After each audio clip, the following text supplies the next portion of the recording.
Hello, everyone, and welcome to this last lecture of 3308C for this semester. Um, Please feel free to submit all the course evaluation feedback at your own time. So in today's lecture, we'll try to finish whatever we are discussing about bipolar junction transistors or BJTs.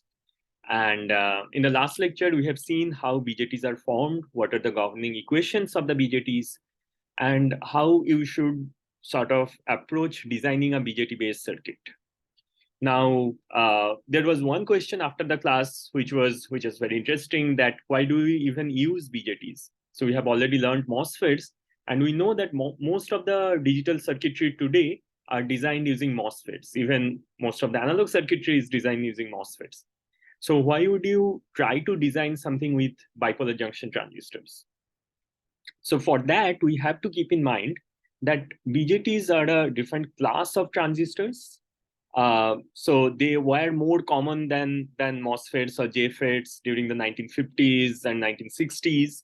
And the reason why they were very interesting is because you can get a higher GM over ID ratio than MOSFETs or JFETs using BJTs.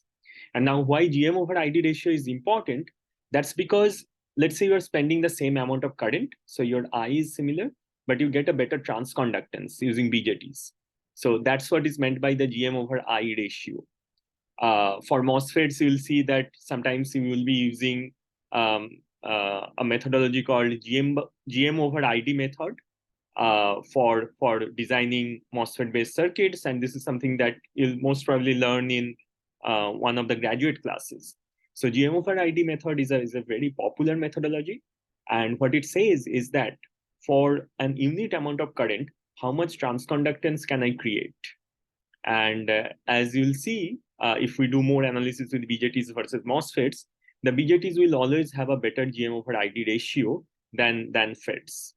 And that is just the way they are. This is a different class of device, and their GM over ID ratio is better than the MOSFET. Again, this can be proved mathematically, but we are not going into that much detail in this course. So the GM over ID ratio is better, so you can get a better transconductance. The other things that will result from this better transconductance is that the noise will be lower for BJTs for the same amount of current consumption. So as you know that if you burn more and more power, if you burn more current, your noise levels go down. So that is one of the well-known trade-offs in analog circuit design. Again, we have not discussed noise, so we didn't go into as much details in this course. But if you increase the power consumption or if you increase the current consumption, your noise usually goes down. And that is because as you are increasing the power consumption or current consumption, your transconductance goes up. So the actual relation of noise is with the transconductance, not with the power. And now because there is a relation between the transconductance and the power from the GM over ID ratio or GM over I ratio, you always get better noise performance as you burn more power. Now, as the GM over I ratio is better for BJTs, the noise performance will be better for BJTs. Similarly, if you look into very high frequency applications, let's say millimeter wave or any other high frequency RF applications, the BJTs will tend to give you better performance or better gain in the high frequency region, again because of this higher transconductance. So those are a couple of reasons why BJTs may be preferred over MOSFETs for some of the applications. And that's why even today, for certain applications, BJTs are used, and in fact, they are more preferred over MOSFETs in certain cases. But what is the drawback is that as you see that in the P-type substrate that we have, so usually all wafers are started from a P-type substrate, and then you grow or create different layers on top of them. So the amount of layers or the number of layers that you need to create to design a MOSFET on a P-type substrate is much less than the amount of or the number of layers that you need for a BJT, as you see from this diagram. So BJTs are a more expensive process in today's technologies, and they usually consume a larger amount of area. So those are the usual drawbacks that you have in the BJT-based circuits. And to add to that, MOSFETs are really scalable. So, and by scalable, I mean that whenever you are trying to design a digital circuit in, that's 180 nanometer technology, you can almost replicate the same design just by applying some techniques called scaling in a lower technology node such as 45 nanometer or even 10 nanometer. Things are becoming increasingly difficult in terms of scaling these days. So in fact, the 10 nanometer process is not as amenable as people had thought initially. But scaling till date has been the preferred method with which you are reducing the sizes of the transistor, your overall size of the design, as well as power consumption and area consumption. In terms of BJTs, that's a harder process to do. So that's why in most of the digital technologies that you will see today, MOSFETs are the preferred mode of transistors. All right, so we had seen how a BJT looks like with the different layers of P-type and N-type semiconductors that you'll need to create a BJT. We have also seen what's the symbol for a BJT, for NPN and for PNP. So for example, this is an NPN transistor. So your collector is N-type, base is P-type, and emitter is again N-type. And emitter can be thought of similar to the source of a MOSFET. Collector can be thought similar to the drain of a MOSFET. All right, so we have seen all these structures.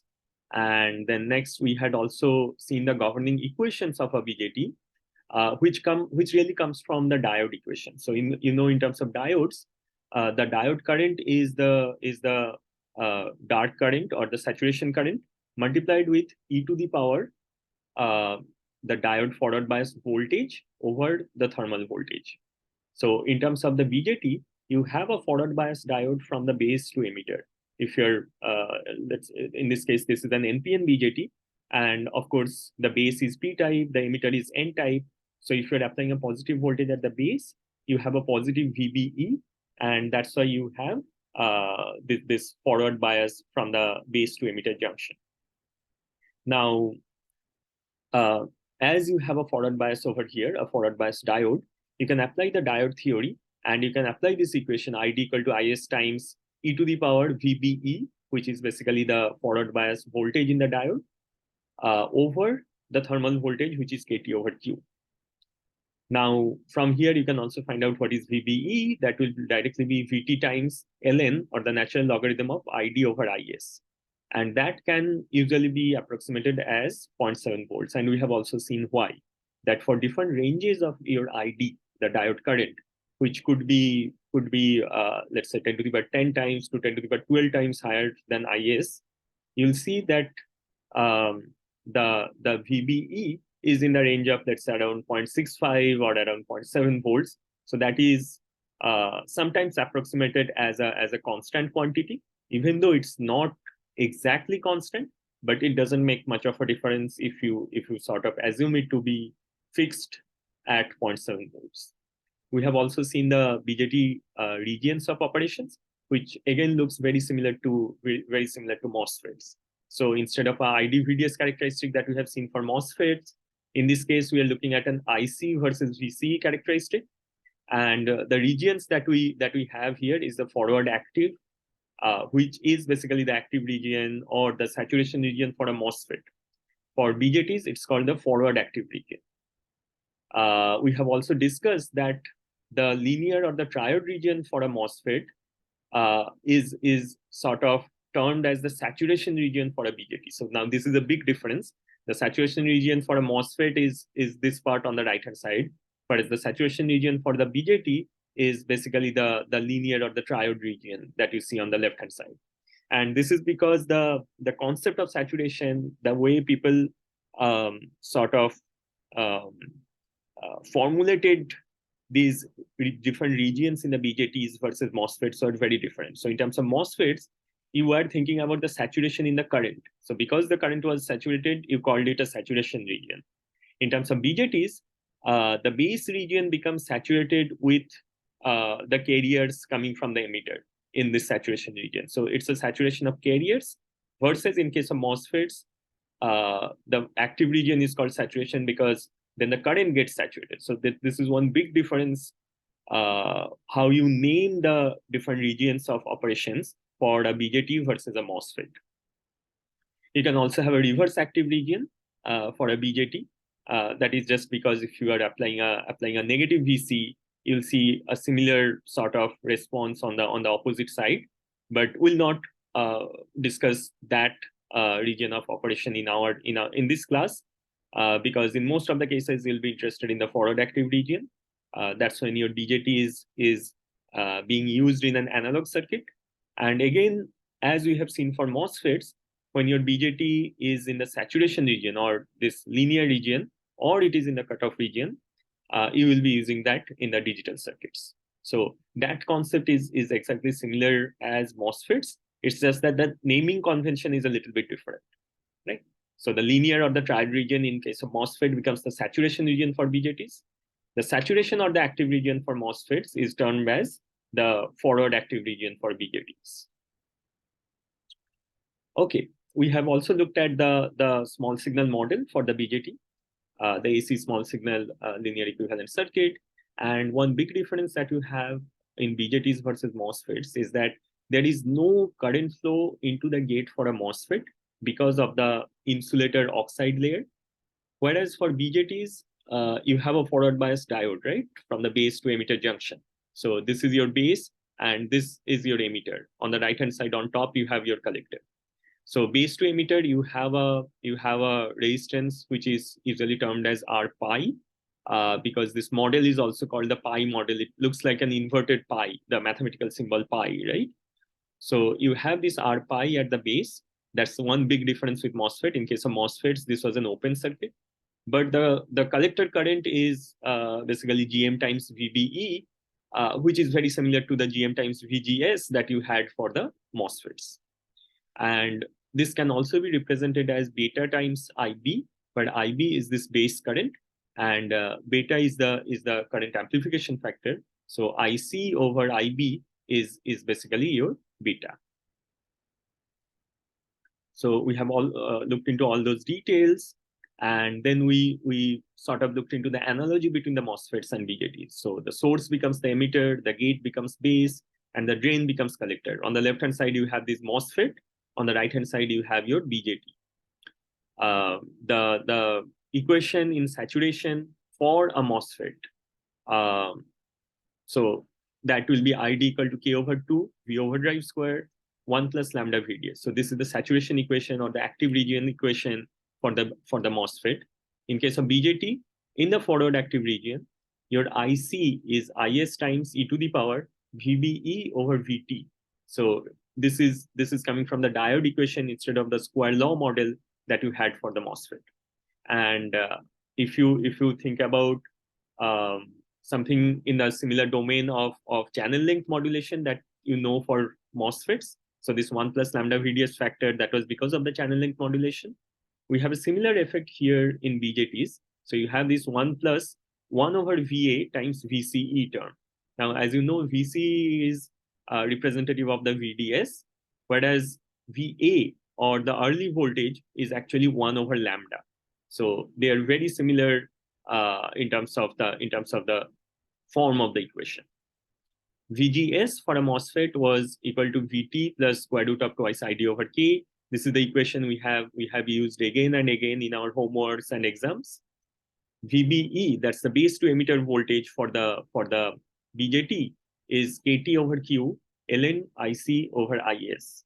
And this is, in most of the cases, this is approximated to be about 0.7 volts. And we have already seen why. For active region in the MOSFET, your VDS needs to be more than V overdrive. For active in BJTs, your VCE needs to be more than VCE SAT. So again, as you had a concept of VDS SAT or VD SAT, and we always used to say that VDS needs to be more than VD SAT for the MOSFET to be in the active region, where VD SAT is basically equal to your V overdrive. Similarly, your VCE needs to be more than your VCE SAT for your BJT to be in the forward active region. And again, BJTs are usually more approximated and more simplified than what you do for MOSFETs. So usually the VCE is also assumed to be a constant value of around 0.1 to 0.2 volts for all practical purposes. Again, this can be proved mathematically. If you take a course in let's say solid state physics or semiconductor physics, where it can be proved that why approximating your VC to be a small voltage of 0.2 volts is okay. Now, lambda in case of MOSFET was represented in voltage inverse. In case of BJTs, we always talk about early voltage, which is 1 upon lambda. The GM is del ID over del VGS for a MOSFET, which is equal to square root of twice KID, which is equal to ID over V over drive by 2, or twice ID over V over drive. In case of MOSFETs, again, you have a simplified version of the equation. GM is basically del IC over del VBE. So that's the derivative of the output current with respect to the input voltage. So your output current is IC, your input voltage is VBE. In case of MOSFET, your output current was ID, your input voltage was VGS. Now, if you take this derivative, you'll see that the form of the equation will become IC over VT, or IC over the thermal voltage. Now, remember that thermal voltage is KT over Q, and the value of the thermal voltage is about 25 millivolts.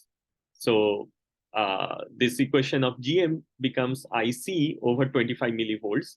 And if you take 1 upon 25 millivolts, that becomes 40 volt inverse. So sometimes in the equations that we'll be using later today, you'll see that GM is equal to 40 volt inverse times IC. That's the equation that we'll be using, because your KT over Q is 1 upon 40, or 25 millivolts. RO, that's the output resistance of the transistor, that is 1 upon lambda ID for the MOSFET. This is something that you already know. Now, replacing this lambda with 1 upon VA and replacing ID with IC, you get the similar expression for BJTs. Your RO for the BJT is VA, that's the early voltage, over IC, which is exactly of the same form as 1 upon lambda ID that we had for MOSFETs. The intrinsic gain for the MOSFET was GM times RO, and this can also be represented as twice ID over VOV times 1 upon lambda ID. So GM is twice ID over VOV, RO is 1 upon lambda ID. If you multiply the two, you get GM RO, which is 2 over lambda VOV. So that's the intrinsic gain for a MOSFET. In case of the BJT, you can write GM RO as IC over the thermal voltage, and RO as VA over IC. So the IC gets cancelled out. What you are left with is VA over the thermal voltage. So that's your intrinsic gain for the BJT. So the early voltage over thermal voltage gives you the intrinsic gain for a BJT. You can also derive similar equations for a PMOS transistor, as we have done before, or a PNP BJT, just by taking a dual of all the voltages and all the expressions that we have discussed so far. One important thing to remember, which is different between MOSFETs and BJTs, is that for MOSFETs, the gate current is 0 at DC. So there is no current flowing into the gate. And the resistance into the gate is infinite. Whereas for BJTs, there is a small amount of base current flowing into the base, which is equal to IC over beta. And the resistance looking into the base is equal to R pi.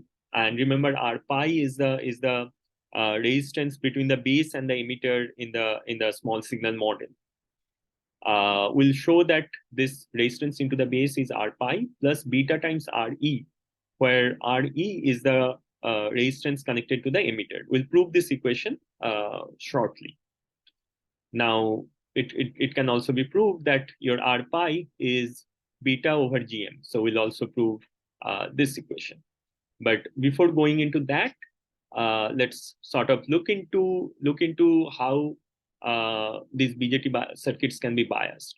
So, for example, if you just bias the BJT circuit like this, that you have a voltage source connected at the base, and you have some current flowing through the collector or through the emitter from VCC to ground. So, in terms of the voltage that you can connect at the base, this circuit is as you see that it's termed as extremely bad. So if the VBB is too small, the transistor won't turn on. So you need a VBE of about 0.7 volts. But if that becomes too big, then we'll get so much current that will literally burn this transistor.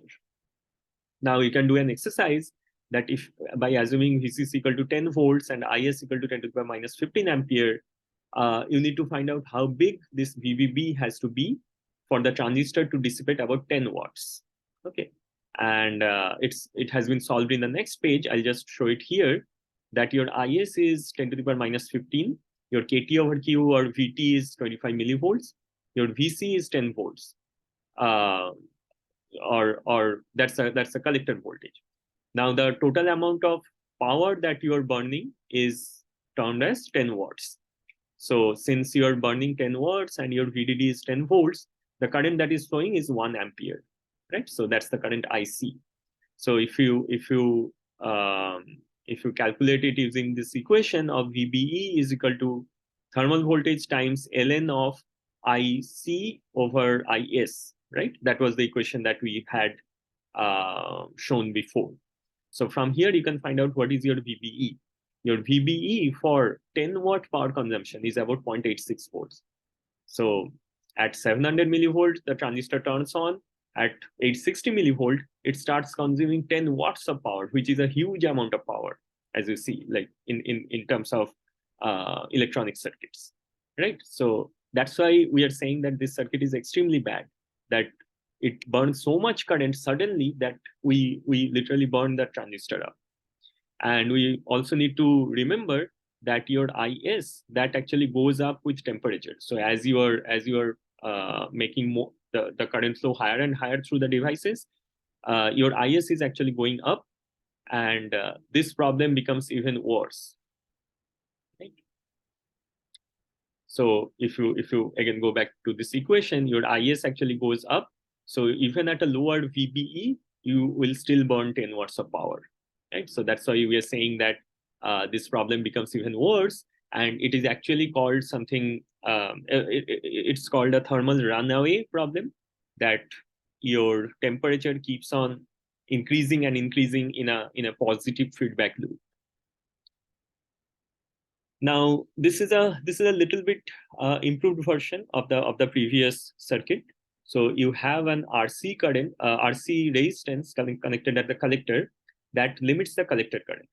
Now again, assuming same VCC of 10 volts, IS equal to 10 to the power minus 15, and RC equal to 10 kilo ohms, you can calculate how big your VBB needs to be for the transistor to go into saturation region. So remember that we want the transistor to be in the active region. So, and again, remember that for BJTs, whatever we are calling as the saturation region is basically the triode region that you had for MOSFETs, right? So you don't want this region for BJTs.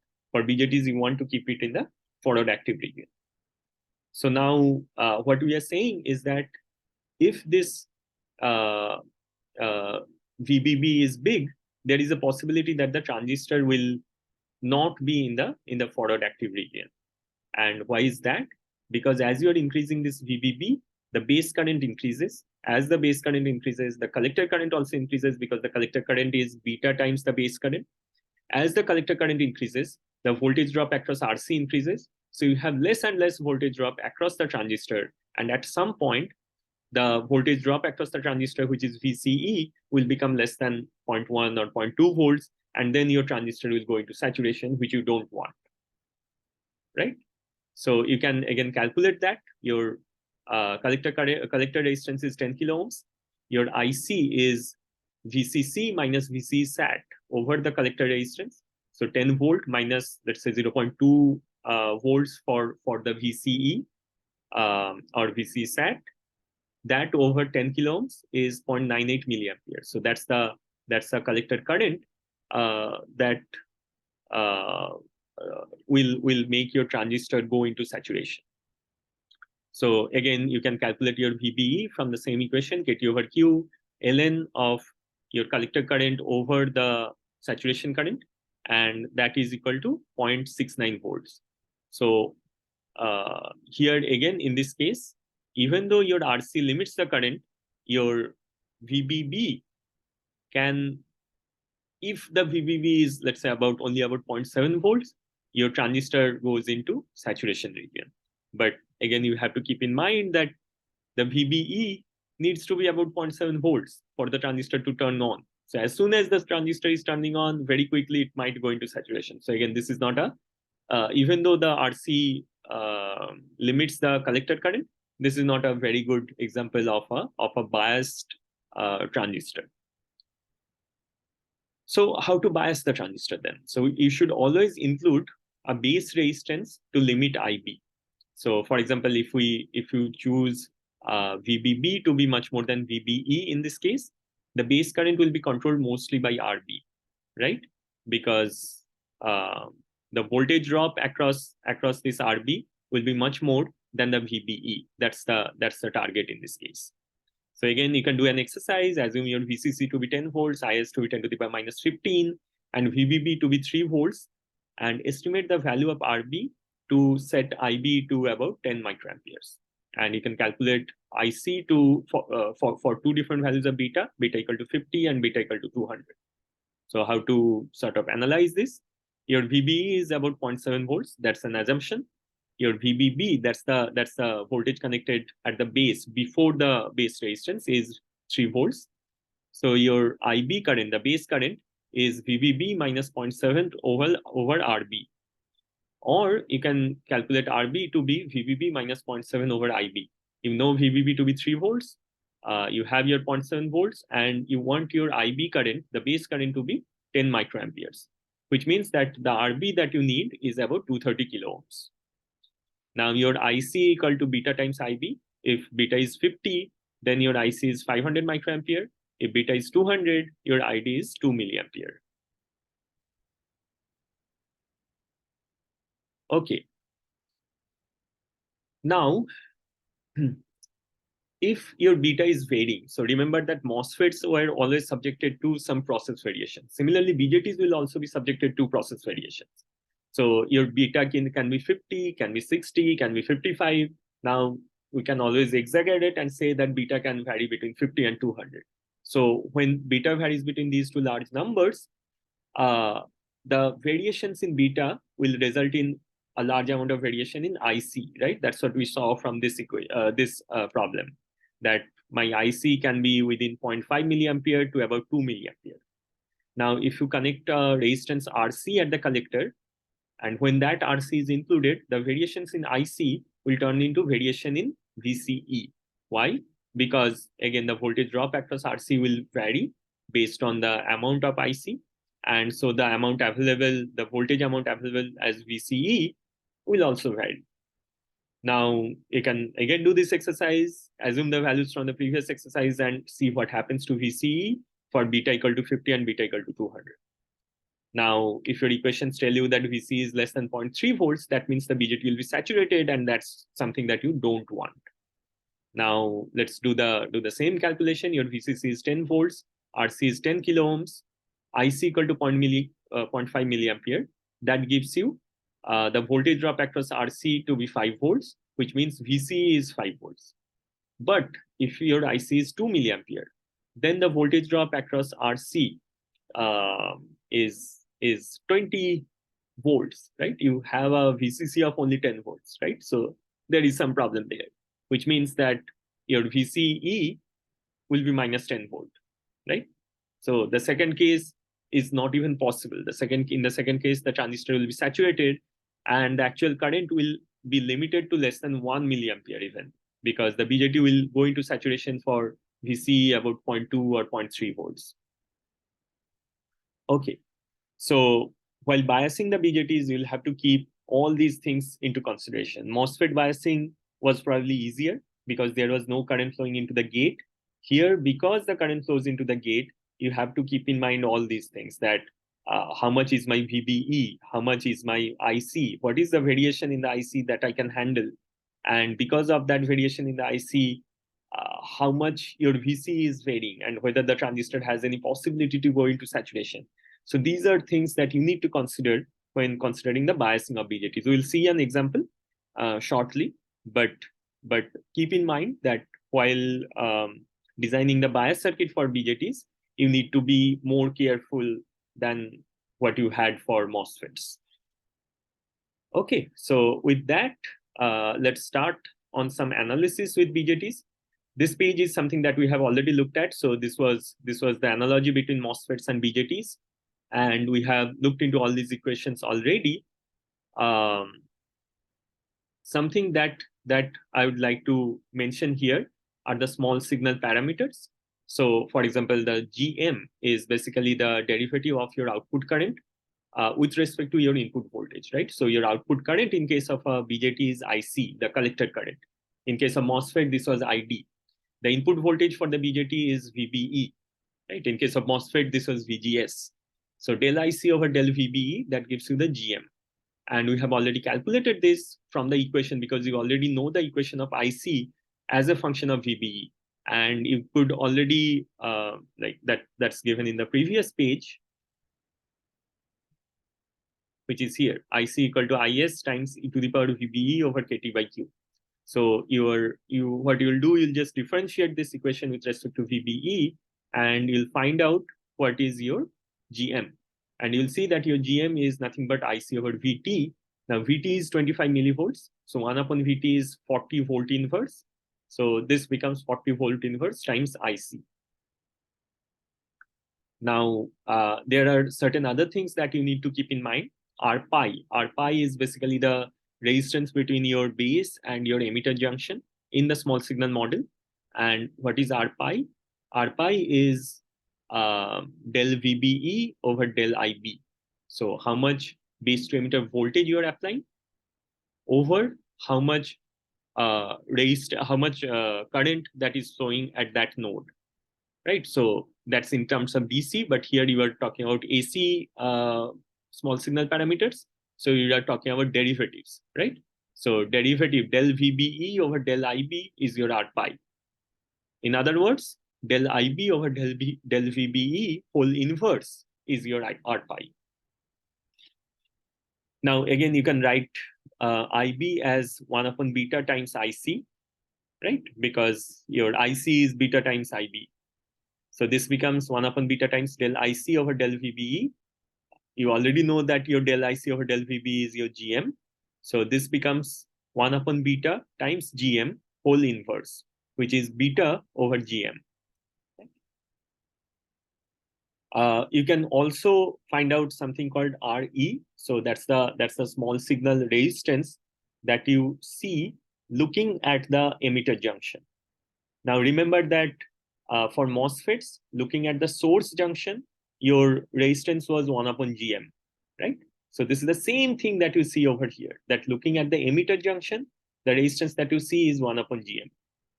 If you want to be more accurate mathematically, it's alpha over GM. And remember, alpha is beta over beta plus 1, which is almost equal to 1, right? So beta could be 99. So beta over beta plus 1 is 99 over 100, which is almost equal to 1. That is the value of alpha.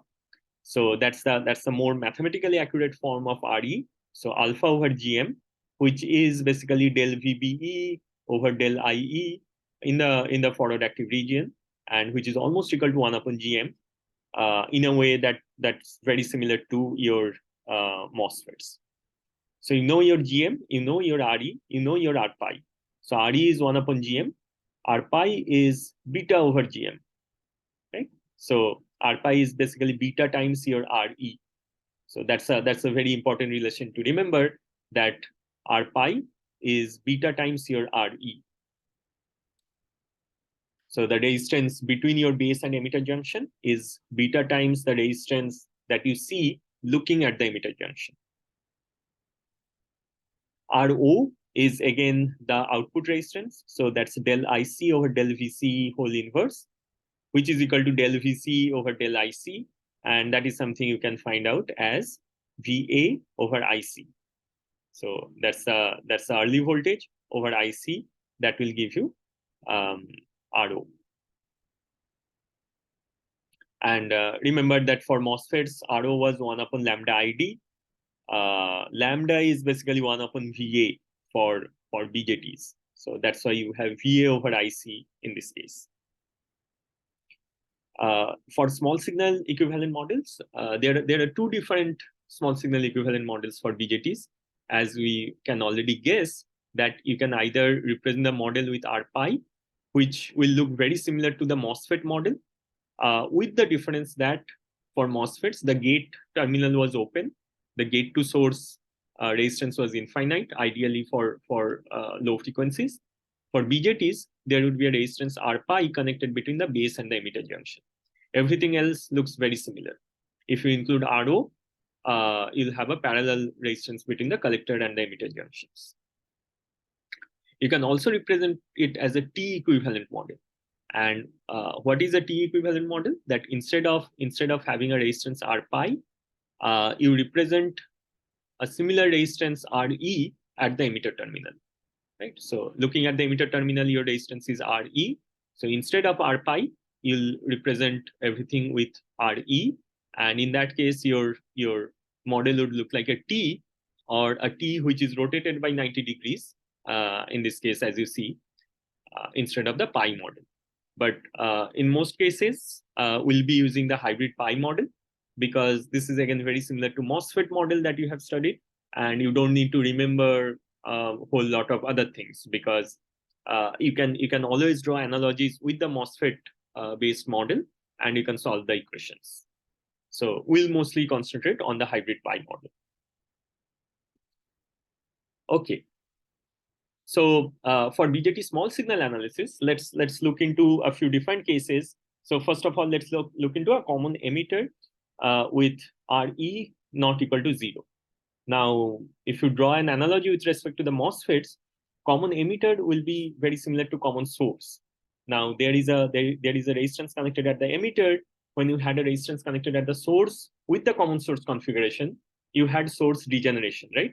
So we already studied this thing in MOSFETs, that how to analyze a common source MOSFET with source degeneration.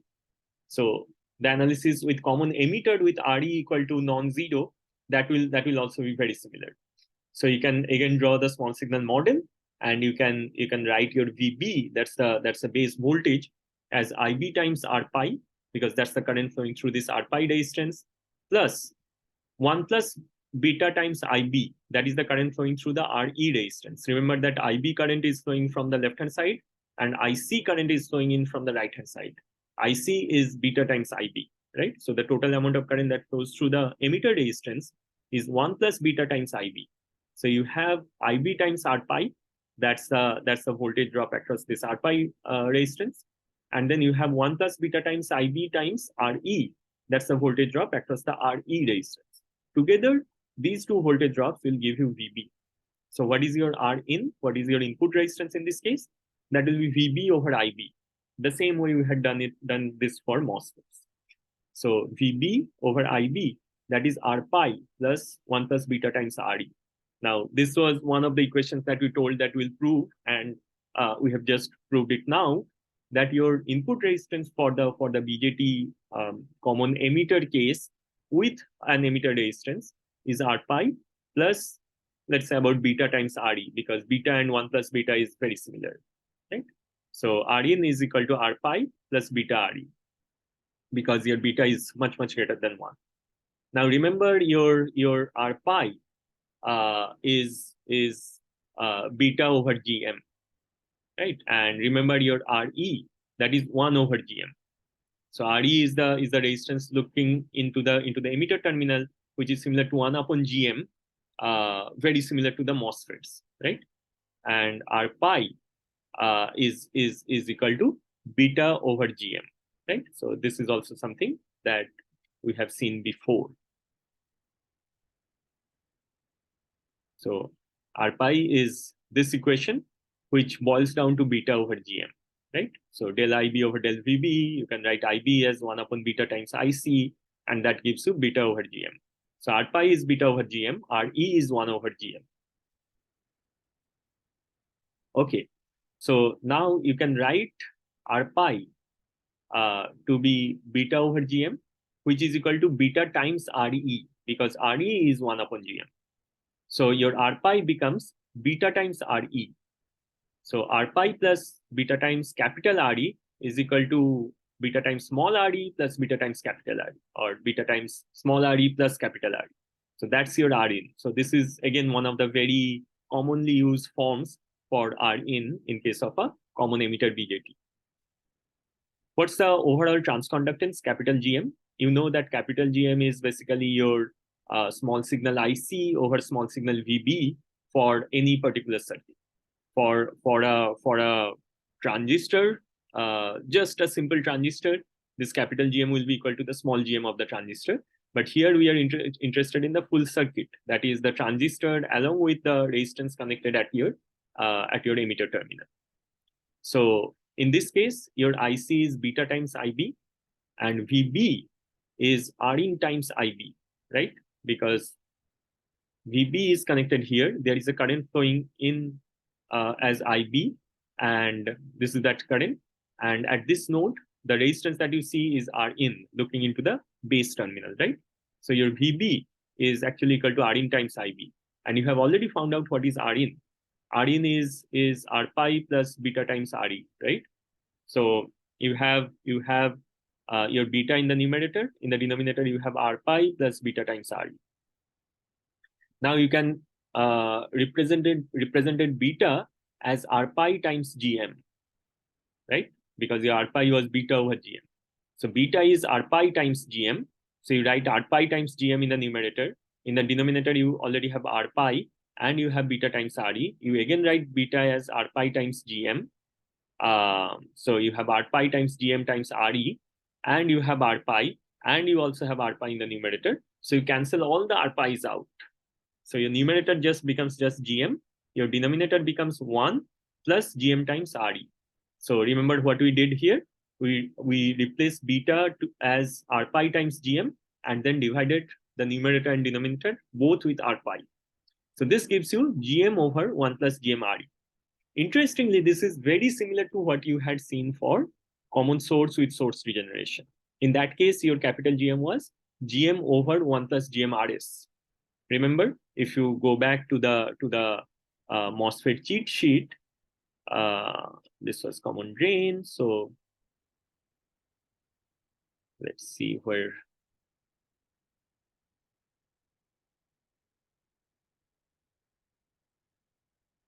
Yes, so this was common source with source regeneration, and your capital GM in this case. So this was the full form of the equation.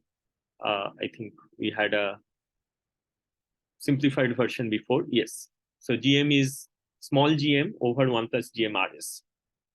That's what you had for the common source with source regeneration. You see the exact same form of equation here. You have GM over 1 plus GM RE. So instead of RS, you have RE, but those are the same thing. So the source terminal is similar to the emitter terminal in this case. Now you can also write this in the form of 1 upon small RE plus capital RE.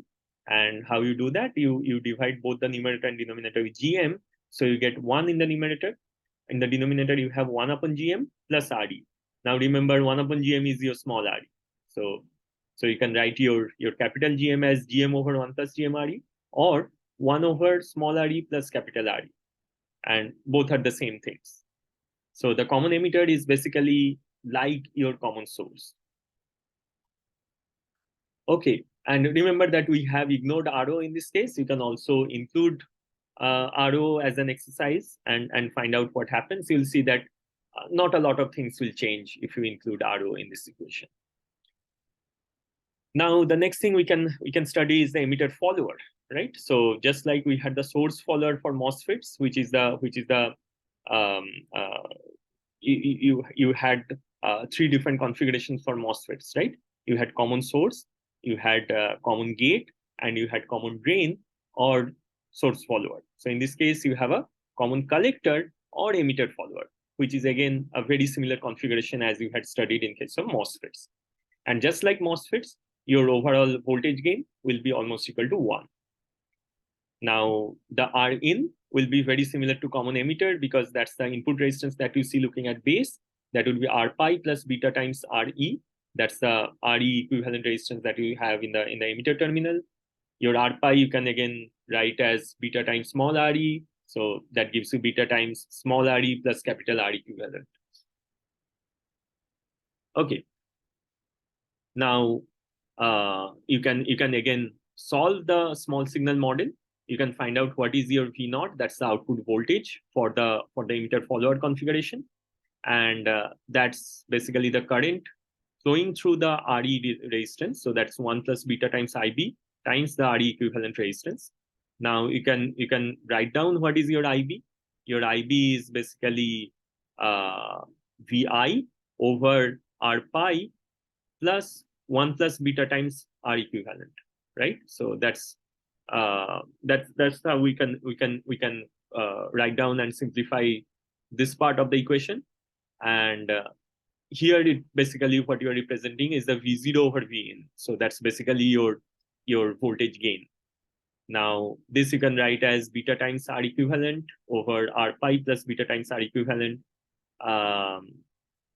And you can eventually show that this will be 1 over 1 plus 1 over GM R equivalent. Now GM times R equivalent, this is a large quantity, almost like more than 10 or so. So 1 over 1 plus 1 over GM R equivalent, that will in fact be very similar to 1. So this is something again you can show in a very similar way as you had done for MOSFETs, that the voltage gain for the emitter follower is almost equal to 1. In case of MOSFETs, the voltage gain for the source follower was almost equal to 1. All right.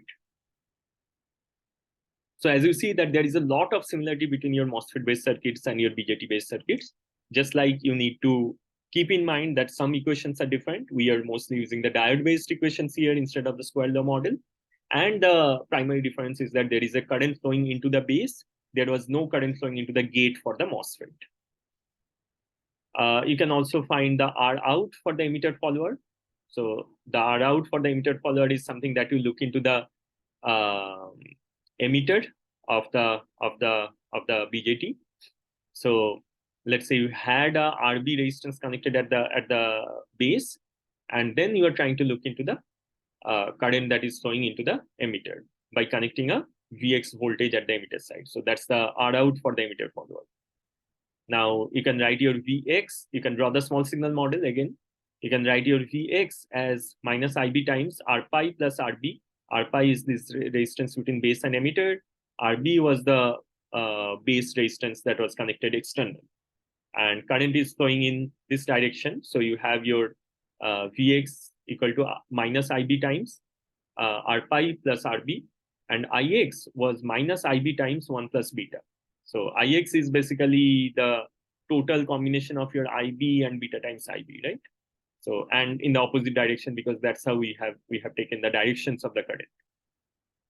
So you have your Vx, you have your Ix, both as a function of IB. So the resistance is basically Vx over Ix, which is R pi plus RB divided by 1 plus beta. Now, 1 plus beta you can approximate as beta. So the R pi over beta, that is nothing but Re, right? Because remember that R pi is beta over GM, Re is 1 over GM, approximately.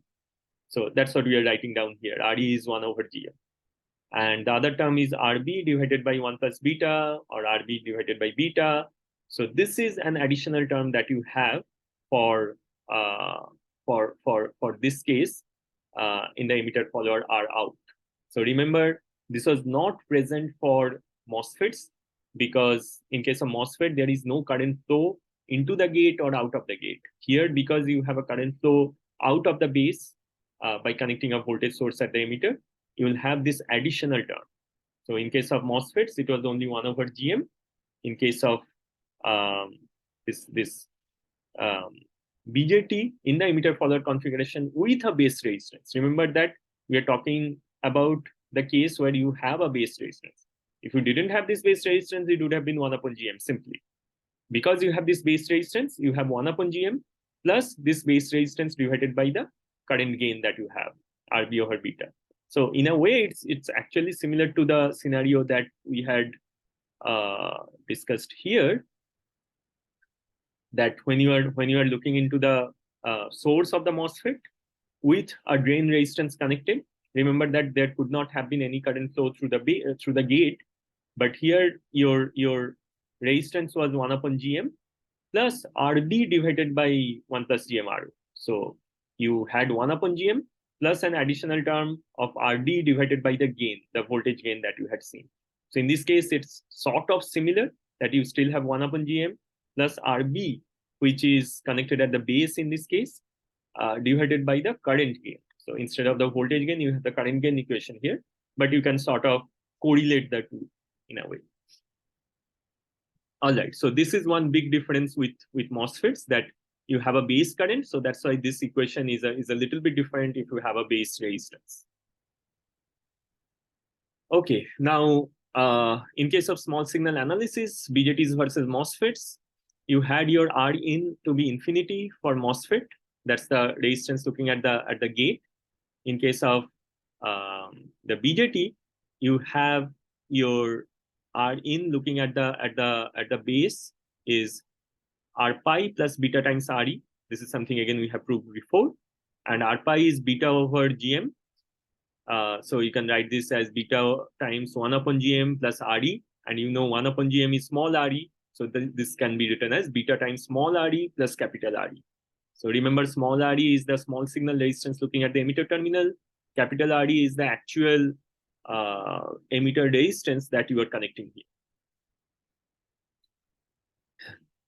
The source, the resistance looking at the source was 1 upon Gm for MOSFETs. For BJTs, the resistance looking at the emitter is 1 upon Gm plus Rb over beta if you have a base resistance connected. And this again you can write as R pi over beta. So you can take 1 upon beta common and write R pi plus Rb. The resistance looking into the drain, that was Ro plus GMRO times Rs for MOSFET, right? So remember that if you had a source resistance connected to the MOSFET, then if you're looking into the drain, and if it is not diode connected, we are not considering that special scenario, your drain resistance is Ro plus GMRO times Rs. For BJTs, it can also be proven to be of the same form of the equation. We are not proving this, but you can just draw the analogy in a similar way, that is Ro times 1 plus beta times this factor. The capital Gm for common source was Gm over 1 plus GMRs. For common emitter, this is Gm over 1 plus GMRe. The capital Gm for common gate was Gm for MOSFET. For BJTs, it's Gm over 1 plus Rb over R pi. And this small factor comes in because you have resistance flowing into the base, or you have current flowing into the base, right? So that's why this factor is present in case of BJTs. Again, you can just as an exercise, you can prove this from the theories and the ideas that you already have from the MOSFET-based circuits. The voltage gain for the source follower is Rs divided by Rs plus 1 upon Gm for MOSFETs. For BJTs, it's Re over Re plus 1 upon Gm. So again, you see that it's the same form of the equation. The current gain for common gate in MOSFET is 1. The current gain for common base for BJTs is almost equal to alpha, which is beta over 1 plus beta. Okay. Now you can again show all these. So this is just a summary of all the formulas that we have seen so far. That what's the base resistance, what's the emitter resistance, what's the collector resistance, and what are the different voltage gains for common emitter, common base, and common collector configurations. So with that, let's look into one example. And what this example says is that you have this BJT-based circuit. It's an NPN BJT. You have an RC, a collector resistance of 3 kilo ohms. You have RBB of 100 kilo ohms. So that's the base resistance. Your base voltage, or the voltage connected on the left-hand side of this RB, is 3 volts. You can also have this input AC voltage. So in terms of the AC analysis, you are looking at a common emitter case, because your input is connected at the base, your output is taken from the collector, and your emitter is the common terminal, which is your ground. Your beta is given to be 100. Your early voltage is given to be infinity, which means that you don't have anything that is similar to your channel length modulation concepts in MOSFET. So when you ignore the channel length modulation, we assume that your lambda is 0, right? So in a similar way, your 1 upon lambda or VA is infinity here. And your VBE, again, this is an approximation, is about 0.7 volts. So first thing that you want to do here is that you want to find the DC bias points or Q points or quiescent points. And for that, you'll assume that your AC is not there. There is no AC signal present. So in the if you are assuming you're in the forward active region, your VBE, that's the base to emitter voltage, is about 0.7 volts. So you had 3 volts over here. Your input AC is shorted. So 3 minus IB times RBB minus 0.7 is equal to 0. So that's the loop you have in the input side, in the base side. That you have this 3 volt DC, you have current IB flowing into the base, you have this RB resistance of 100 kilo, and you have a VBE drop of 0.7 volts. So you can find out your IB to be 3 minus 0.7 over 100K, that is 23 microamperes. So your IC is beta times IB, that will be 2.3 milliamperes because your beta is 100. Now, the question is, are you still in the forward active region? And that's something that you can verify by finding out what is your VCE. VCE is the collector to emitter voltage, which is 10 volt, that is your VCC, minus IC times RC, right? So ICRC is the voltage drop across the resistance here. So whatever voltage drop that did not happen across RC, that will happen across the transistor. So VCE will be 10 volt minus ICRC. So 10 volts minus IC is 2.3 milliampere, in fact, and your RC is 3 kilo ohms. So 2.3 milli multiplied with 3 kilo, that gives you 6.9 volts. So 10 minus 6.9 volts is 3.1 volt. That is more than 0.3 volts, right? So you are indeed in the forward active region. Now, what is your GM? Your GM.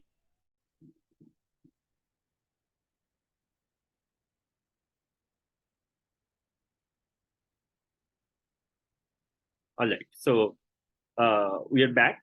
Sorry about the discontinuity. So we found out what is our IC, that is beta times IB, and we found out our VCE to be 3.1 volt, which is more than your VCE SAT. So you are indeed in the forward active region. Now, the next thing you would try to find out is basically the AC parameters. Okay. Since we are already happy with our DC bias points, we know the currents that are flowing in, we know that we are in the forward active region, so we are happy with that. Now, next thing we'll find out is the AC parameters. And then from the AC parameters, we'll also try to find out what is our AC small signal gain. Now, the AC parameters that you would like to find out are, first of all, GM. And GM is IC over VT, right? VT is 25 millivolts, so IC over VT is 40 volt inverse times IC. You already know IC to be 2.3 milliamperes. So you can find this as about 92 milliampere per volt. That's your GM. And see, it's if you just compare it with the numbers that you had seen for MOSFETs, this is a pretty much high number. So your GM for the similar IC values for similar currents is higher than what you had for MOSFET. So this is something that we had talked about in the beginning, that your GM over I ratio is better in case of MOSFETs. So you get more transconductance out of the device for the same current consumption. Your alpha is beta over 1 plus beta, which is almost equal to 0.99 or almost equal to 1. Your RE is 1 upon GM, that you can find out as 10.9 ohms. Your R pi is beta over GM, that is 100 times of this 10.9 ohms. So that is about 1.09 kilo ohms. So now you can draw the small signal model. So you have your input, you have your base resistance, and you have your R pi. You know the value of R pi, so you know that there would be a voltage division between your base resistance and your R pi resistance, right? So to find out your VBE, you will make sure that you'll use this voltage division at the input side. At the output side, you have your GM times VBE, that's the current, the collector current, and that flowing in the reverse direction into the RC gives you the VO, that's the output voltage. So VO is minus GM times VBE times RC. Again, in a very similar way to the MOSFET equations that we had studied before. So you can find out your AV, that is basically VO over VI. Now, first of all, you have this ratio of these resistances at the input side. So R pi over R pi plus RBB, that gives you the voltage division at the input side, times GM times RC. So that comes from the output network. Right? So what we are essentially doing here is that we are expanding VBE as R pi over R pi plus RBB times V in, and then we are taking that V in on the left hand side. We are trying to find out V0 over V in, that is your AV, that becomes this equation. So you have this voltage division ratio at the input side, you know your value of GM, you know your value of RC, that gives you the value of your AV or the voltage gain. Okay. So the next equation that you see is again very similar to something that we had solved in the homeworks and also I think during exam 2. So you have this complicated biasing network consisting of two base resistances. You have a collector resistance, you have an emitter resistance, and see that you have a bypass capacitor connected to another emitter resistance. So now this is something interesting, and we'll discuss this in short. We'll not go through the entire derivation right now because there's not much time. So you can go over the derivation at your own pace and also take it as an exercise. But the methodology that we will apply to solve this will be very similar to what we have learned till now. So all these values are given, beta equal to 100, your early voltage is 100 volts, IS to be 10 to the power minus 15 ampere, VC SAT to be 0.2 volts, and you are designing for IC equal to 1 milliampere. So you want your IC or IE current to be almost equal to 1 milliampere, which means that your IB needs to be 1 milliampere over beta, that is 10 microampere. Now, in terms of DC, you can represent this entire input network to be a Thevenin equivalent circuit. So remember, in terms of DC, the capacitors are open. So you don't have anything connected to the collector. This capacitor is open. This part becomes open, and this part becomes open. So what you have really in terms of DC is the input Thevenin network. That is the voltage VCC times RB1 divided by RB1 plus RB2, and a base resistance of RB1 in parallel with RB2. Now, you have your IC to be 10 microampere. Now, to avoid a lot of sensitivity due to changes in beta, you want to choose a voltage drop across this RB1 parallel RB2 resistance to be quite small, right? So you don't want, if your beta changes, your IB will change at the same time, but you don't want a lot of change in your voltage drop across this base resistance because of that. So you can choose your RB1 parallel to RB2 to be about 30 kilo ohms, which means that you can choose, let's say, RB1 to be 30 kilo ohms, RB2 to be 70 kilo ohms, which gives you the parallel combination to be about 21 kilo ohms. And that means your Thevenin equivalent voltage is 3 volts. The base voltage becomes 2.8 volts. That is 3 volt minus the current flowing through the base resistance multiplied with the effective Thevenin base resistance. So that's 21 kilo ohm, which is a parallel combination of 30 and 70. So you know your VB, you can find out your VE, that is VB minus VBE, that is 2.8 volt minus 0.7 volts. So you can find out what is your RE1, that is 2.1 K. VC needs to be more than VC SAT, that is 0.2 volts for forward active region, which means that VC needs to be more than 2.3 volts because your VE is 2.1 volts. So that means your RC needs to be 10 minus 2.3 over 1 milliampere or 7.7 K. So you can choose an RC to be about 6 kilo ohms. In that case, your VC will be 4 volts and VCE is 4 minus 2.1, that is 1.9 volts, which is greater than 0.2. That means you are in the forward active region. Now you can find out the small signal parameters. Your GM is 40 milliampere per volt, and that is directly found from IC over VT. Your RE is 1 upon GM, that is 25 ohms. Your RPi is beta over GM, that is 2.5 kilo ohms. Your RO is VA over IC, or 1 upon lambda IC, that is about 100 kilo ohms. Now you can draw the entire AC small signal model, or you can just intuitively try to find out all the AC small signal parameters. Remember, in terms of AC, the capacitors need to be assumed to be shorted. So, for example, this capacitor will be shorted, this capacitor will be shorted, and this capacitor will be shorted. So you're at the output, at the collector side, you have RC in parallel with RL, these two capacitors, these two resistors, that gives you about 4K. For the bypass capacitor connected at the emitter, your RE1 was around 2.1 kilo. Why you are connecting a bypass capacitor and then a small resistance here? So remember, this resistance is small. So why you are doing that? That is because, remember, when you studied source degeneration in MOSFETs, the advantage of source degeneration is that it makes the gain a function of a ratio of resistors. So in case of MOSFET, after doing a source degeneration with a source resistance of RS, your gain became minus RD over RS. So the gain was independent of the MOSFET parameters, which meant that even though there is some process variation in the MOSFET, your gain is constant to be minus RD over RS. So you sort of make your gain a constant quantity irrespective of the MOSFET parameters.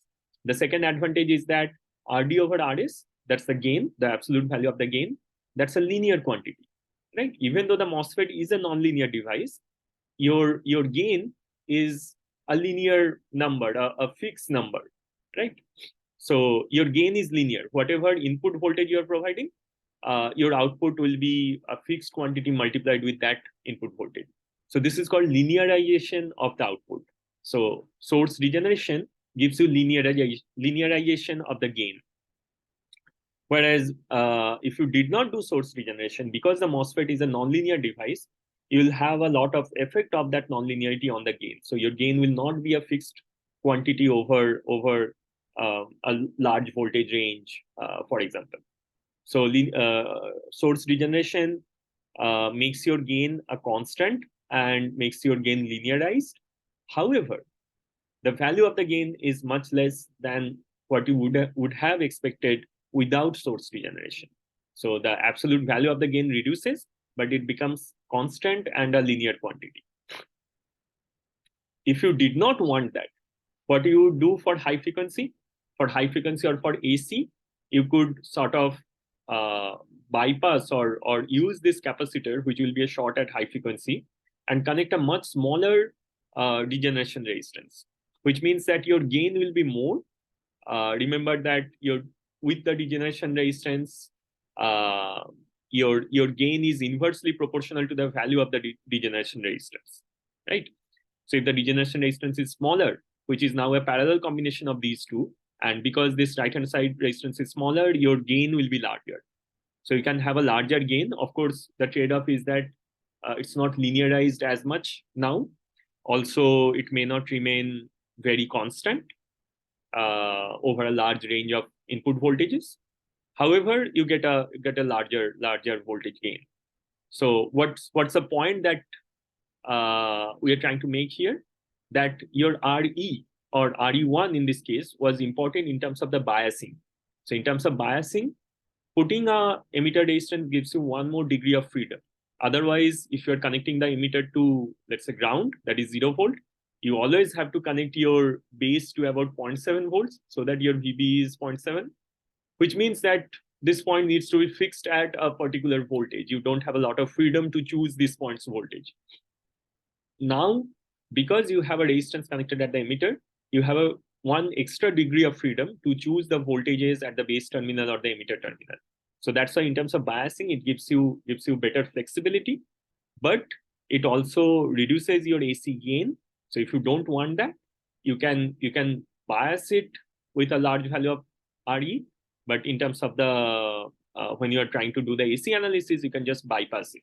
You can either connect this capacitor to ground in parallel, that would bypass the RE resistance altogether in terms of AC, or you can connect it in this fashion with a small resistance, which will still have a little bit of source regeneration. So you'll still have some advantage from the linearization and from the effect of not being affected with the transistor parameters, but you'll still see a higher amount of gain.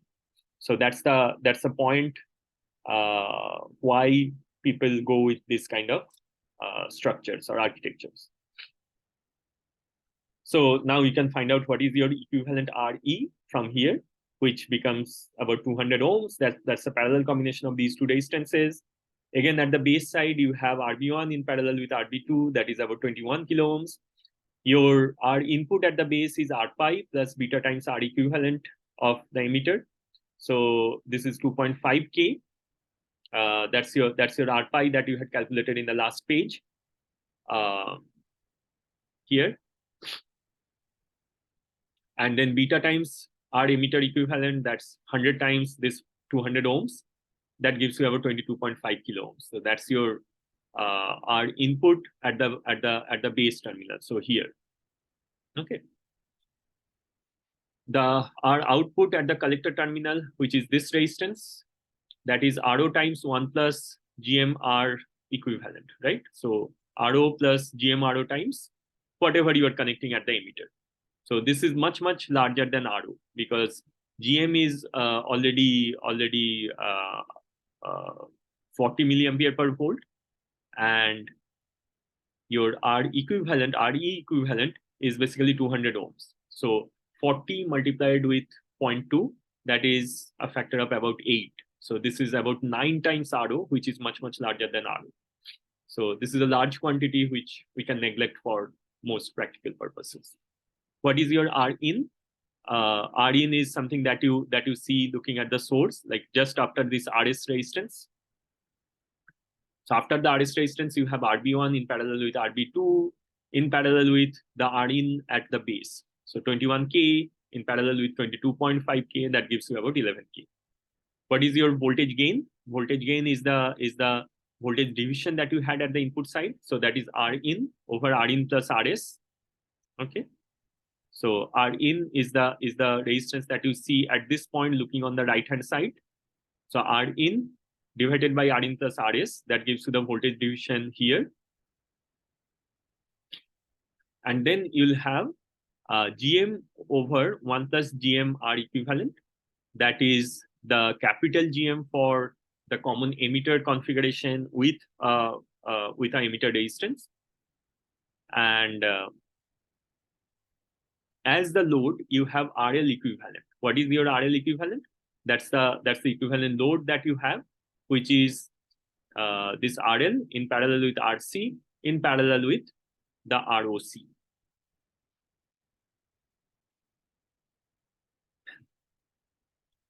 Okay, now this part is basically the voltage division at the input side. Here, what you're really trying to do is you're dividing the numerator and denominator with GMRE or GMRE equivalent. So at the denominator, you have 1 plus 1 over GMRE equivalent. In the numerator, you have RL equivalent over RE equivalent. What is your RL equivalent? That is about 4K, because remember that ROC, which is in parallel with this RC parallel with RL, that is very large, so we are neglecting the effect of that for now. RO itself was I think 100 kilo ohms. Yep. And ROC is 9 times of that 100 kilo ohms, which is 900 kilo ohms in parallel with this 4K will be almost equal to 4 kilo ohms. So this you can calculate to be, let's say, about 9. What are the different RC time constants that you have in this circuit? Again, very similar to what you had in homework 5 and then in the exam 2. is that you have three capacitors here, C1, C2, and C3, and all three of them work as high-pass capacitors because C1 and C3, they're in series with the signal path. So you know that they form a CR filter, which is a high-pass filter. C2 is also causing a high-pass filter. Why? Because with C2, you have a bypass. So your gain increases with C2. So you're bypassing the degeneration resistance or making it smaller. Without C2, the degeneration resistance is high and it is present. So without C2, your gain is lower, which means that C2, when it is present, that means at high frequencies, your gain is more. At low frequencies, your gain is less, which means the effect of C2 is also a high-pass filtering effect, right? So again, very similar to what you had for homework 5. So you can calculate what are the effective RCs or RC time constants using the open circuit time constant method. So what did you do for open circuit time constant? You assumed that whenever you are trying to analyze any of these capacitances, all other capacitances are open circuited, and you are just trying to find out the RC time constant of that particular capacitance. So when you are considering C1, you don't consider C2 and C3 at all.